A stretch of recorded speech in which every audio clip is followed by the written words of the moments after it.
Today we're working on London. Beautiful color done at the Creative Studio here in Tulsa. Gonna work like a shorter shape, something that's kind of similar to what she'd had before. This is more of a grown out version. So with our sectioning, gonna take a long rounded section from the front hairline recession point that works down to kind of the middle. And then the section kind of drops down into the center nape. So it's like one big long curved section.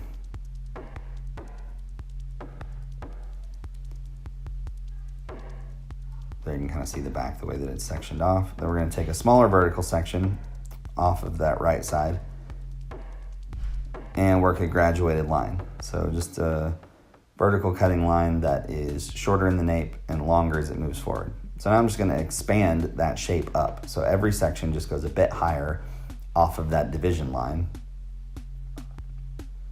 and continue the same shape. So 2 went to 1, 3 goes to 2, 4 will go to 3, so on and so forth.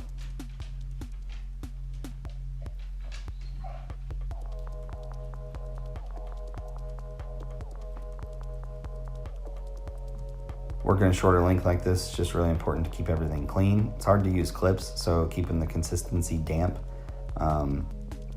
is really important. I used the Prep and Protect spray to help with that.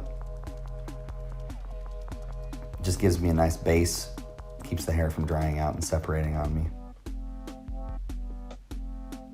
So just vertically working up the head shape, one section at a time. Everything gets over directed to the previous, keeping my finger angle consistent.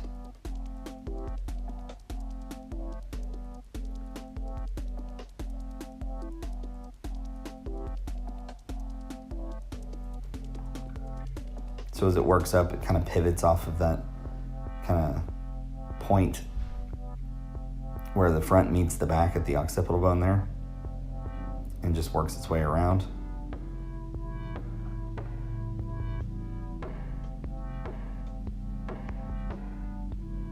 My body position is super important here, so every time I take a section, I have to step a little bit to the direction that I'm cutting. So in this case, just working forward towards the head or towards the face. So every time I just take a small step or turn the chair, depending on how you like to work. I think it's easier to control if you actually walk around versus turning the chair, but everybody does things a little bit different.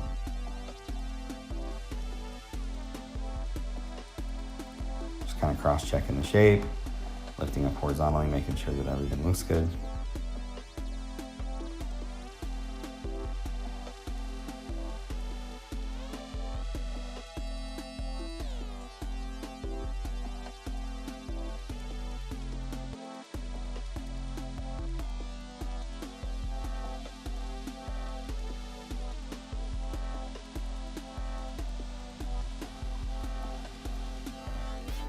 Same process, just a vertical section, over directing backwards, elevating enough to kind of keep it in, graduation, but not super heavy. Letting the finger angle kind of dictate that because I'm working vertically.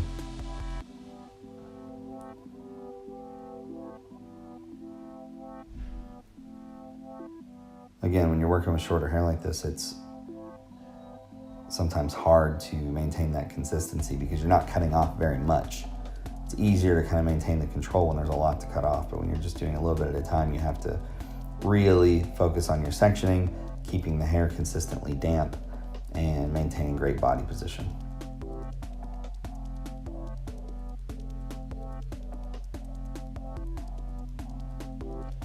So even right there, it was easier for me to just slightly work above the fingers, just based on where it is on the head shape.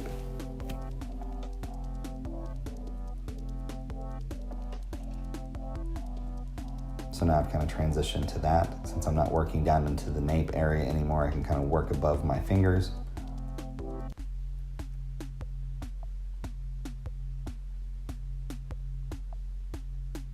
Elevation and everything is the same, it's still consistent. It's just easier to accomplish working above on the outside of the hand than it is on the inside when I work into this front area.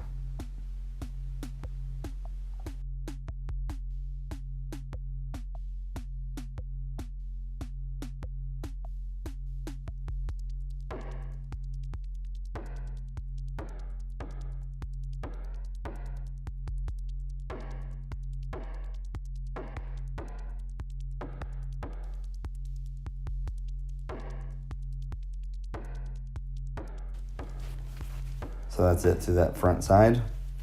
So here you can see spraying the Prep and Protect again, just to maintain that consistent dampness.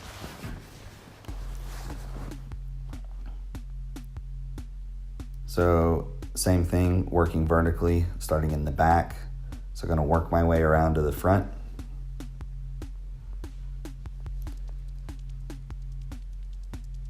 So my fingers are pointed up this time, my knuckles are pointed down, just maintaining that consistent elevation, over direction, and finger angle to help me make sure that it's the same on both sides.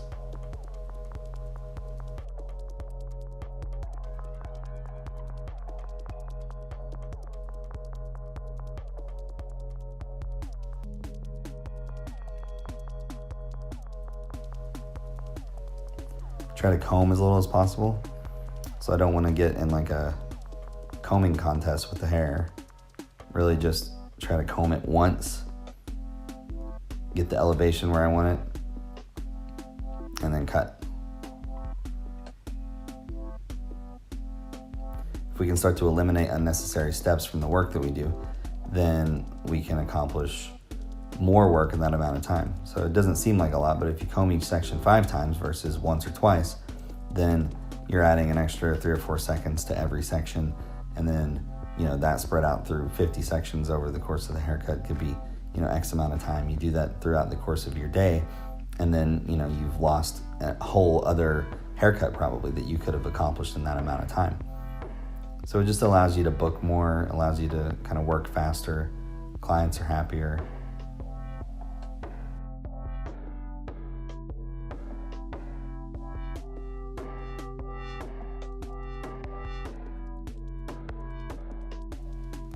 So approaching the kind of division point where the front meets the back, just maintaining a really consistent finger angle, really consistent over direction. It's easier to work palm to palm with your fingers facing up than it is with their facing down. So it's easier to work on the inside of the hand on this side versus where on the opposite side I kind of flipped to the other side.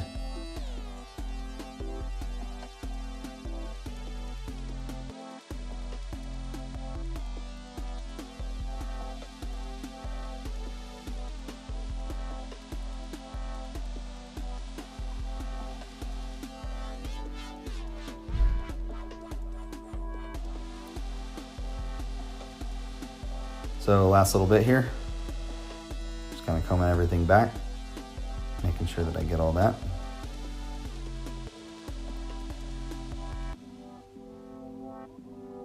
So I'm going to take a section that runs from the back division line into the front hairline on the top.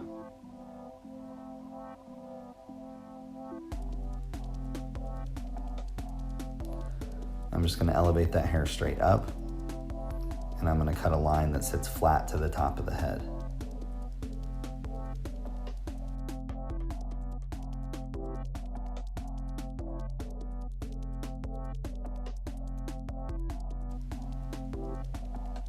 Second section, same thing, just bringing everything straight up. So if you think about like a really extended flat top, that's essentially what it is. If you were to stand it all straight up on its end, if you looked at it from the front, it would just be vertical, square, and it would be flat through the top. Obviously she's not going to wear it that way, but it does create a little length on the corners, a little length in the edges, which is really nice to have, keeps it feminine, and then just helps it to kind of collapse down onto the head a bit better.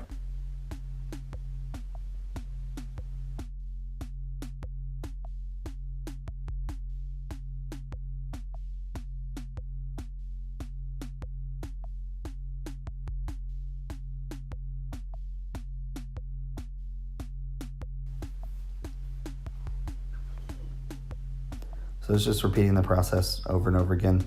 Again, that's what makes a good haircut, is just the consistency of the technique, making sure that you're being consistent with your over direction, your elevation, body position, everything's kind of working together to accomplish a goal.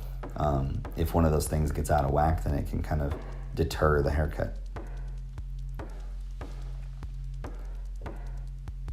Yeah, so just a nice loose kind of top. So working into the fringe, just really kind of pulling everything forward that'll reach, and then just going in with the tips of my scissors and kind of pointing into the line. I didn't want to create like a really strong, hard line. I want the shape to be very graphic, but I didn't want the actual line that it sits on to be super blunt. So just using the tips of the scissors, kind of eyeballing it a little bit. A little bit of inconsistency didn't hurt. It's not the kind of haircut that has to be super tailored and like 100% perfect every time. So just coming in and kind of refining some of this kind of hairline, just pointing into it deep, not creating a really strong graphic hairline. Wanted something that's a bit softer. The hair color is already pretty loud, so we didn't need to make the every aspect of the haircut as loud. So I'm using some of the Shining Weightless Amplifier here. Wanted something that was gonna kind of have a nice hold to the hair whenever I blow dried it and give it some kind of texture, and it just really helps that the blow dry gives a nice polish. So just working it through the hair. Also some of the definition cream.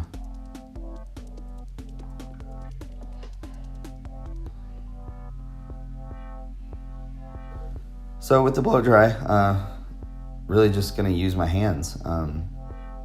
I think this is kind of similar to what she's gonna do, so I didn't want to go through and do a brush and really like hammer it down.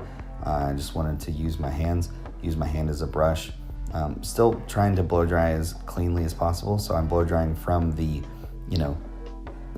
blow drying the cuticle down on the hair, not just kind of blasting it in. So I still want there to be a polish and kind of like a finish to it. And as you can see with the product's help and kind of blow drying that way, it's still very like shiny. It doesn't look fuzzy. So the finishing texture spray, again, not a lot of refinement on this haircut. Most of it was done when it's wet. So kind of just moving the fringe around into an interesting shape.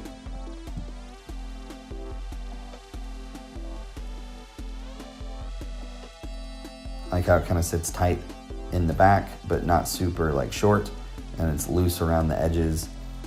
Keeps it very feminine.